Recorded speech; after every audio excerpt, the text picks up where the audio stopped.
Mjambo na habari za mchana, wapendwa wasikilizaji na watazamaji wa Kivu News Info popote pale mlipo. Leo ni Jumanne tarehe 13 Juni mwaka 2026, siku ambayo Jamhuri ya Kidemokrasia ya Kongo inaadhimisha miaka 66 ya uhuru wake. Basi katika matangazo yetu ya mchana leo tutakuletea habari kuhusu maadhimisho ya uhuru wa taifa, hotuba ya Rais wa Jamhuri ya Kidemokrasia ya Kongo Felix Antoine Tshisekedi, hali ya usalama mashariki mwa nchi, pamoja na taarifa nyingine muhimu za kitaifa na kimataifa. Basi karibu endelea kuwa nasi kupitia Kivu News Info, sauti ya habari, ambapo tutaendelea kuletea matangazo yetu tukiwa mashariki mwa Jamhuri ya Demokrasia ya Kongo. Na basi kama ndio ulikuwa mara kwanza unakutana nasi kupitia mtandao wa YouTube, basi kabla chote kile ningekuomba na kusikia kitu kimoja, hakikisha umesubscribe, like, comment na kushare, na kurungu na nasema kujabone, kuime vile vile na kupartager, kuendelea kusambaza habari kwa walio wengi zaidi. Na basi kama tayari umeshafanya hivyo, acha tuendelee kusema asante sana kuchagua Kivu News Info kama kituo chako chema cha matangazo. Langu jina mimi ni Tereje Longa, basi nakualika kuna mimi mwanzo hadi mwisho wa matangazo yetu ya mchana leo tarehe 13 Juni mwaka 2026.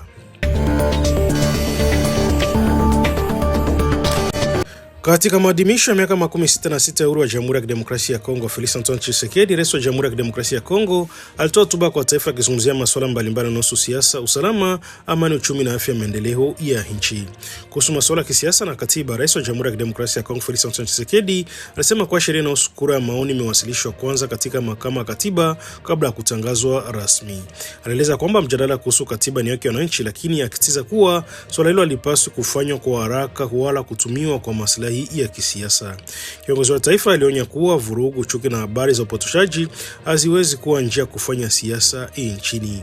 Alitoa wito kwa viongozi wa upande wa serikali pamoja na wale upinzani kuonyesha uwajibikaji na kuweka mbele maslahi ya taifa. Kuhusu wale usalama wa mashariki mwa nchi, Rais Tshisekedi alisema kuwa makubaliano ya Washington yatakuwa na maana iwapo yatazaa matokeo ya kweli ya kudumu. Asisitiza umuhimu wa kuondolewa kwa majeshi wa kigeni, kukomeshwa kwa msaada wa makundi yenye silaha na kutolewa kwa haki ya waathirika wa vita. Rais alisema kuwa wazi kuwa amani haiwezi kujengwa kwa kuasiri uhuru wa nchi wala mipaka ya Jamhuri ya Kidemokrasia ya Kongo. Aliwatumia wajumbe wa wananchi wa mashariki mwa nchi, hasa wanaendelea kuasiriwa na vita, akisema kuwa wajasaulika na taifa linaendelea kupambana kwa ajili ya kurejesha amani. Katika sekta ya uchumi na rasilimali, Felix Tshisekedi alitangaza kuwa kipindi cha kuuza madini nje ya nchi bila kunyonyokezea thamani kimefika mwisho. Aliweza kuwa ushirikiano wa kiuchumi na mataifa mengine mbalimbali ikiwemo Marekani unapaswa kuleta ajira kwa wananchi na kuchangia kutakataji wa madini ndani ya nchi. Rais alitaja Kongo kama taifa lenye suluhisho kwa dunia kutokana na utajiri wake wa madini kama cobalt, shaba na coltan na titanium. Pia alizungumzia umuhimu wa kulinda uhuru wa nchi katika nyanja za usalama, uchumi na teknolojia na diplomasia. Katika diplomasia, Tshisekedi alitangaza kwa mwezi ujao ataongoza mkutano wa ngazi ya juu la Baraza la Usalama wa Umoja wa Mataifa utakojadili uhusiano kati ya rasilimali za asili, amani na maendeleo. Pia alieleza kwa nia ya kuimarisha na kuhusisha taasisi ya ICGL ili iwe mchango mkubwa zaidi katika kutafuta amani katika ukanda wa maziwa makuu.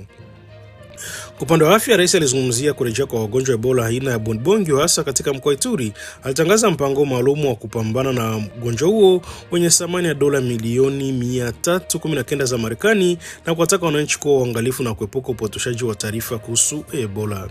Katika michezo, Rais Tshisekedi aliwapongeza Leopards ya Kongo kwa kufukuzu ya hatua 16 bora ya kombe la dunia, mafanikio ambayo hayajawahi kupatikana kwa zaidi ya miaka 15. Alisema ushindi huo ni ishara ya umoja wa kitaifa na chanjo cha matumaini kwa wananchi wote wa Kongo. Akitimisha hotuba yake, Rais Tshisekedi alizungumzia maono ya Kongo ya mwaka 2013, 2014 na 2015, akisitiza umuhimu wa elimu, afya, ajira na maendeleo ya miundombinu. Pia alitoa wito kwa wananchi wa ndani na wale wa diaspora kushiriki katika ujenzi wa taifa. Mwisho, aliwataka Kongo wote kubaki wamoja, kulinda uhuru wa nchi, kufanya kazi kwa uwajibikaji na kuwa na matumaini kwa mustakabali wa Jamhuri ya Kidemokrasia ya Kongo. Congolaise, mes très chers compatriotes, le 66e anniversaire de son accession à l'indépendance. 66 ans se sont écoulés depuis ce jour historique où le met devant le monde son droit inaliénable à la liberté, à l'autodétermination et à la maîtrise de son destin. Le 30 juin n'est donc pas une simple date de notre calendrier républicain. Il est à la fois une mémoire. Les sacrifices ont ouvert le chemin de notre liberté. Pour eux, l'unité, la dignité et la souveraineté renoncer à l'idéal d'un Congo libre, uni et souverain. Il est enfin une responsabilité, celle de protéger, d'approfondir et d'incarner l'institution au service de la République. En ce jour de communion nationale, je m'incline avec respect devant la mémoire à toutes les femmes et à tous les hommes qui, dans nos villages, nos villes, nos écoles, nos églises, nos administrations, nos mines, nos champs, nos marchés, nos entreprises et nos familles, continuent chaque patriote. Cette année encore, notre fête nationale intervient dans un contexte grave. À l'est de notre pays, du terrorisme, des violences contre les civils, des déplacements forcés, des pillages, des prédateurs du Nord Kivu, du Sud, par l'insécurité. Aux femmes victimes de violences, aux enfants privés d'école, aux paysans privés de leurs champs, aux commerçants privés de leurs activités et aux jeunes privés de perspectives par la guerre et la peur. Votre douleur est celle de toute la République et votre sécurité demeure une priorité absolue de mon action. Je rends un hommage solennel à nos forces armées, à notre police nationale, à nos services de sécurité ainsi qu'aux résistants patriotes Ouazalendo engagés dans le cadre légal de la défense de la patrie. À vous qui tenez les lignes, qui défendez nos frontières et qui protégez nos populations, la nation reconnaissante dans la mémoire de la République. Mes très chers compatriotes, l'année dernière, à la même période, je m'adressais à vous au lendemain d'avancées diplomatiques importantes, notamment dans le cadre de l'accord de Washington et des discussions de Doha.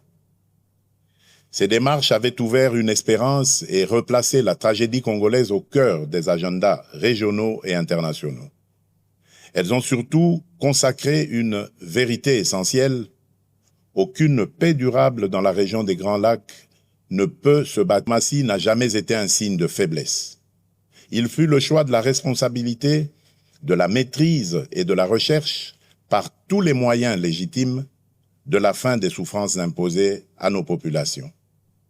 Les accords de Washington, les discussions de Doha et les engagements de Montreux n'ont de sens que s'ils produisent des résultats concrets, vérifiables et irréversibles: le silence des armes, la fin de tout soutien aux groupes armés, le retrait effectif des réfugiés, la protection des civils, la restauration de l'autorité de l'État, la justice pour les victimes et des garanties qui respectent sa parole au nom conforme aux intérêts fondamentaux de la nation. Mais la paix ne peut être ni une mise entre parenthèses de la vérité, ni une justice ou notre intégrité territoriale. La paix que nous recherchons est une paix juste, une paix qui respecte les formes de développement et non en carburant de guerre. C'est cette paix-là que nous voulons, cette paix-là que nous défendrons. Je remercie nos partenaires qui accompagnent ces efforts, notamment les États-Unis d'Amérique, l'État du Qatar, l'Union africaine, l'Union des pays amis engagés en faveur de la paix dans notre région. La République démocratique du Congo ne sera plus réduite à l'image, et depuis mon accession à la magistrature suprême, je travaille à faire reconnaître notre pays pour ce qu'il est véritablement appelé à devenir, un pays qui participe déjà à façonner l'avenir d'Amérique, intelligence claire, à façonner l'avenir d'Amérique, intelligence claire, servir les intérêts fondamentaux du peuple congolais, renforcer notre souveraineté, soutenir la paix, favoriser la transformation locale, renforcer notre souveraineté, soutenir la paix, favoriser la transformation locale, sécuriser les chaînes de valeur et créer, valoriser ailleurs, puis revendu au monde pendant que nos populations demeuraient, dans la pauvreté, appartient désormais au passé. C'est dans cette même perspective que la République démocratique du Congo assume la présidence de la Conférence internationale sur la région des Grands Lacs, la CIRGL, avec l'ambition d'en faire un cadre plus utile, plus responsable et plus efficace au service de la paix, de la sécurité, de la stabilité et du développement partagé. Nous y défendons des principes clairs de respect de l'intégrité territoriale des États, de non-ingérence, de lutte contre l'exploitation illégale des ressources naturelles. Cette voie que notre pays portera au Conseil de sécurité des Nations Unies, notamment lors du Conseil de sécurité des Nations Unies, notamment lors de la réunion de haut niveau que j'aurai l'honneur de présider. Notre message sera clair. Les ressources naturelles de la République démocratique du Congo ne doivent plus être regardées comme une malédiction. Elles doivent devenir un... Mes très chers compatriotes, la santé de nos populations demeure une priorité essentielle de notre action publique. Résilient. C'est dans cet esprit que nous avons poursuivi ces dernières années le renforcement de nos infrastructures sanitaires, des capacités de nos personnels sanitaires, des capacités de nos personnels de santé, de la surveillance épidémiologique et de la recherche médicale, notamment à travers l'expérience. Notre pays fait face Bundibugyo. Cette nouvelle flambée épidémique touche principalement les zones de santé de Rwampara,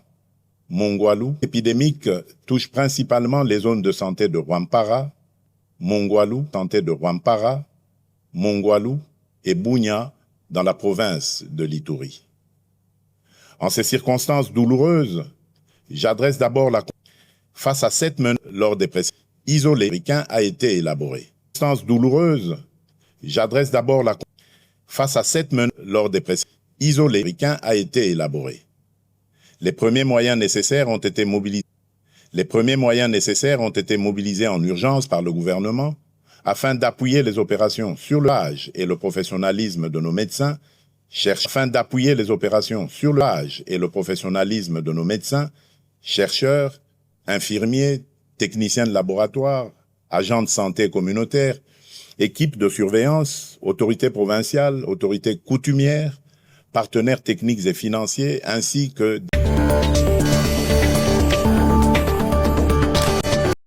Makamu waziri mkuu wa mambo ya ndani Jacquemain Shabani ameagiza mamlaka mkoa wa Kasai kusimamisha kazi meya wa jiji la Chikapa Faustin Lumu Luabo kufuatia kitendo chake cha kurarua katiba ya Jamhuri ya Kidemokrasia ya Kongo hadharani wakati wa mkutano wa kisiasa.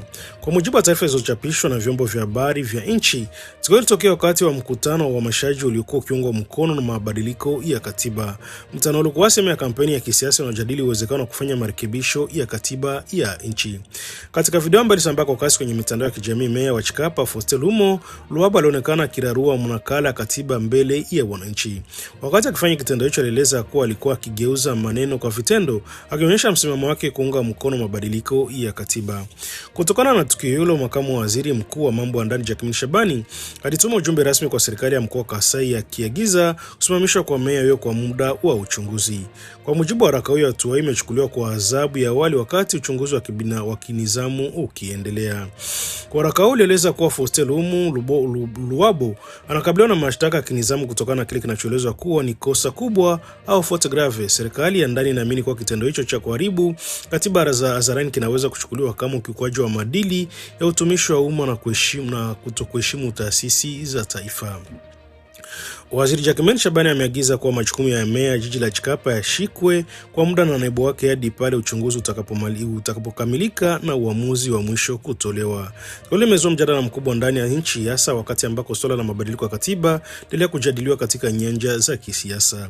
Wapo wanaunga mkono mabadiliko hayo, huku wengine wakipinga, wakisisitiza umuhimu wa kuheshimu katiba iliyopo na kulinda taasisi za jamhuri.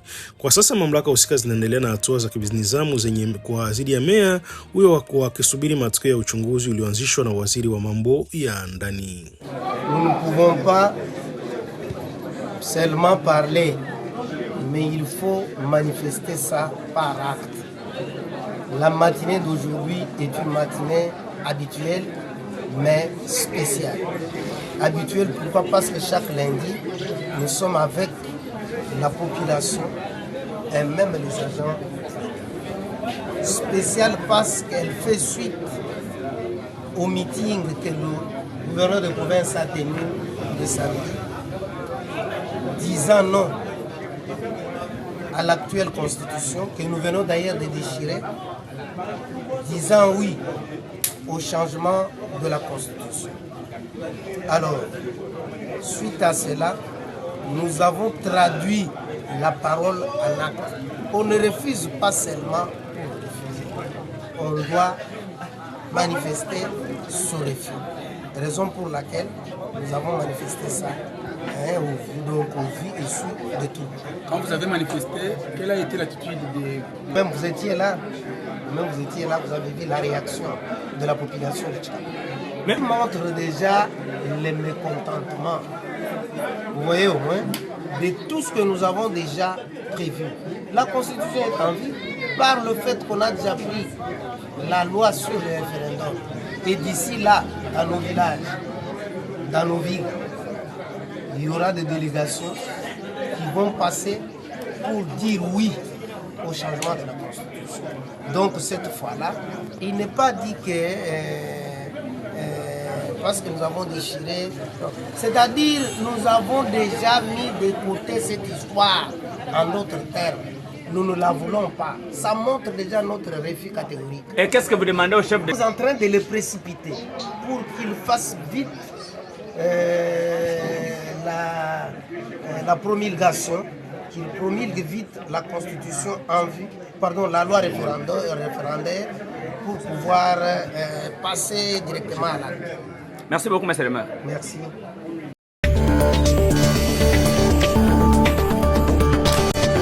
Siku mbili baada ya wananchi wa mji wa Goma kujitokeza kwa wingi mitiani kusherehekea ushindi wa timu ya taifa ya Jamhuri ya Kidemokrasia ya Kongo Leopard, mamlaka za mji wa Goma ambayo imewekwa na muungano wa M23 imetangaza kupiga marufuku mikusanyiko na maandamano ya hadhara katika maeneo yote ya jiji hilo. Hatua imekuja baada ya kusambaa kwa video mbalimbali kwenye mitandao ya kijamii zikionyesha na mamia ya wakazi wa Goma kukusanyika katika mitaa tofauti ya mji huo usiku kwa ushindi wa Leopard. Wananchi walionekana kuimba nyimbo za kuunga mkono timu ya taifa, huku wengine wakitoa kauli za nyimbo zinazolenga kuipinga harakati za uasi wa M23. Shangwe hizo zilishuhudiwa katika baadhi ya maeneo ya Goma na mara tu baada ya kumalizika kwa michezo ya kombe la dunia iliyowapa Leopard ushindi muhimu. Wakazi wengi walitoka majumbani mwao wakipeperusha bendera za taifa, wakiimba nyimbo za kizalendo na kusherehekea mafanikio ya timu ya taifa ambayo amekuwa na chanzo cha furaha kwa wananchi wa Kongo ndani na nje ya nchi. Hata hivyo, siku mbili baada ya meya ya jiji la Goma aliyetolewa na M23 alitoa taarifa rasmi inayopinga marufuku aina yoyote ya mikusanyiko ya watu au maandamano katika maeneo yote ya mji huo. Kwa mujibu wa taarifa hiyo, hatua hiyo inalenga kuhakikisha kuwa hatua za kinga na usafi dhidi ya ugonjwa wa Ebola zinaheshimiwa. Mamlaka hizo zimeeleza kuwa kutokana na tishio la ugonjwa wa Ebola inaripotiwa katika baadhi ya maeneo ya nchi, ni muhimu kuzuia mikusanyiko mikubwa ya watu ambao wanaweza kuongeza hatari ya maambukizi. Wananchi wametakiwa kuendelea kufuata masharti ya afya ya umma na kupinga mikusanyiko isiyoidhinishwa. Hata hivyo, waamuzi wamezua maoni tofauti miongoni mwa wakazi ya Goma na baadhi ya wachambuzi wa masuala ya kisiasa na kijamii. Wengine wanaamini kuwa hatua hiyo inahusiana zaidi na matukio yalitokea wakati wa sherehe za ushindi wa Leopard, ambako baadhi ya wananchi walikusikika wakitoa nyimbo na kauli za kuipinga waasi wa M23. Kwa upande mwingine, wapo wanaosema kuwa mamlaka zina jukumu la kuhakikisha usalama wa wananchi na kuzuia hatari zozote za kiafya, hasa katika kipindi ambacho tahadhari dhidi ya Ebola zinaendelea kutolewa na serikali pamoja na mashirika ya kiafya. Tangu kuenea kwa video hizo, mjadala unaendelea kwenye mitandao ya kijamii kuhusu nafasi ya michezo katika kuunganisha wananchi wa Kongo na namna ushindi wa Leopard ulivyoweza kuleta hisia na uzalendo katika maeneo yanayokabiliwa na migogoro ya usalama. Kwa sasa marufuku hiyo ni ya mikusanyiko na maandamano inaendelea kutumika katika jiji la Goma, kwa wananchi wakisubiri kuona iwapo mamlaka zitatangaza hatua nyingine katika siku zijazo. Wakati huo, ushindi wa Leopard unaendelea kuwa nguzo kubwa miongoni mwa Wakongo wengi ambao wanaona mafanikio yao kama alama ya matumaini na umoja wa kitaifa licha changamoto za usalama zinazoendelea katika mashariki mwa nchi.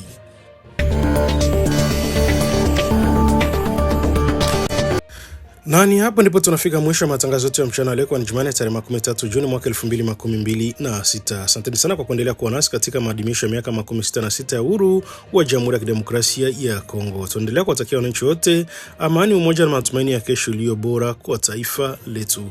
Basi kwa niaba kwa habari zaidi endelea kufuatilia Kivu News Info kwenye kurasa zetu mbalimbali. Mimi ni Teleje Longa, basi asanteni sana kwa kutusikiliza.